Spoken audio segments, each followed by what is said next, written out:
एक लड़की थी संजना, बहुत ही खूबसूरत थी। जितनी वह सुंदर थी उतनी ही ईमानदार, ना किसी से झूठ बोलना, ना फालतू की बातें करना।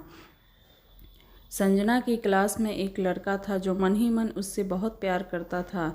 नाम था उसका संजय। लड़का अक्सर उसके छोटे मोटे काम कर दिया करता था। बदले में जब लड़की मुस्कुराकर थैंक यू कहती तो लड़के की खुशी की सीमा नहीं रहती। एक बार की बात है, संजय और संजना साथ साथ घर जा रहे थे। तभी जोरदार बारिश होने लगी। दोनों ने एक पेड़ के नीचे शरण ली। बारिश बहुत तेज़ थी। कुछ ही पलों में बूंदें छन छन नीचे आने लगी। ऐसे में बारिश से बचने के लिए दोनों एक दूसरे के बेहद करीब आ गए। संजना को इतने करीब पाकर संजय अपने जज्बातों पर काबू न रख सका। उसने संजना को प्रपोज कर दिया। संजना भी मन ही मन संजय को बहुत पसंद करती थी, इसीलिए वह भी राजी हो गई और इस तरह दोनों का प्यार परवान चढ़ने लगा। एक बार की बात है, संजना उसी पेड़ के नीचे संजय का इंतज़ार कर रही थी। संजय बहुत देर से आया। उसे देखकर संजना नाराज़ होते हुए बोली, तुम इतने देर से क्यों आए? मेरी तो जान ही निकल गई थी। संजना की बात सुन संजय मुस्कुरा दिया। जाने मन मैं तुमसे दूर कहाँ था, मैं तो तुम्हारे दिल में ही रहता हूँ। तुम्हें यकीन न हो तो अपने दिल से पूछ लो। इस प्यार भरी बात को सुन संजना अपना सारा गुस्सा भूल गई और वह संजय से लिपट गई। एक दिन दोनों उसी पेड़ के नीचे बैठे बात कर रहे थे। संजना पेड़ के सहारे बैठी थी और संजय उसकी गोद में सर रख कर लेटा हुआ था। तभी संजना बोली, जानू अब तुम्हारी जुदाई मुझसे बर्दाश्त नहीं होती। तुम्हारे बिना एक पल भी मुझे 100 साल के बराबर लगता है। तुम मुझसे शादी कर लो, नहीं तो मैं मर जाऊंगी। संजय ने झट से लड़की के मुंह पर अपना हाथ रख दिया और बोला, मेरी जान ऐसी बातें मत किया करो। अगर तुम्हें कुछ हो गया तो मैं कैसे जिंदा रहूँगा। संजना कुछ नहीं बोली। वह उम्मीद भरी नज़रों से संजय की ओर देखती रही।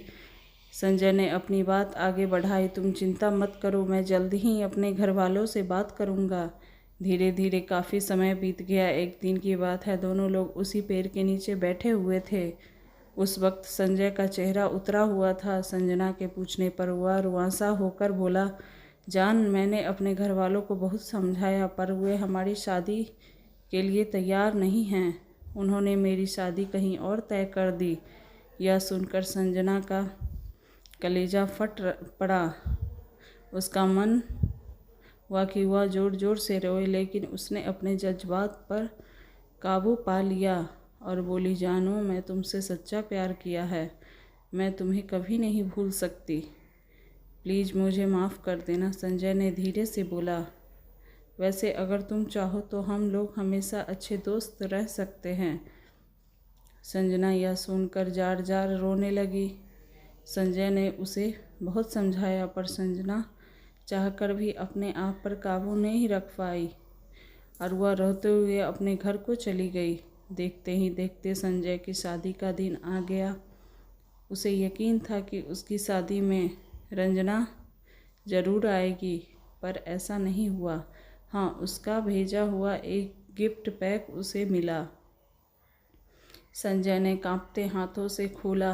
उस गिफ्ट को देखते ही संजय बेहोश हो गया। गिफ्ट पैक में और कुछ नहीं, खून से लथपथ संजना का दिल रखा हुआ था और साथ ही में थी एक चिट्ठी जिसमें लिखा हुआ था, अरे पागल, अपना दिल तो लेते जा, वरना अपनी पत्नी को क्या देगा। दोस्तों, किसी के लिए मोहब्बत टाइम पास होती है और किसी के लिए ज़िंदगी से बढ़कर। इसलिए अगर किसी से मोहब्बत करना तो उसे ताउम्र निभाना, वरना क्या पता आपका हाल भी संजय जैसा हो जाए, जो उस दिन के बाद ना तो वह जी सका ना ही मर सका। उसकी ज़िंदगी पछतावे की एक दर्द भरी दास्तान बनकर रह गई। अगर आपको ये कहानी अच्छी लगी हो तो प्लीज़ लाइक एंड सब्सक्राइब करें और हाँ, कमेंट करना बिल्कुल भी ना भूलें ताकि मैं और भी अच्छी अच्छी वीडियो कहानियाँ लेके आऊँ आपके लिए। धन्यवाद।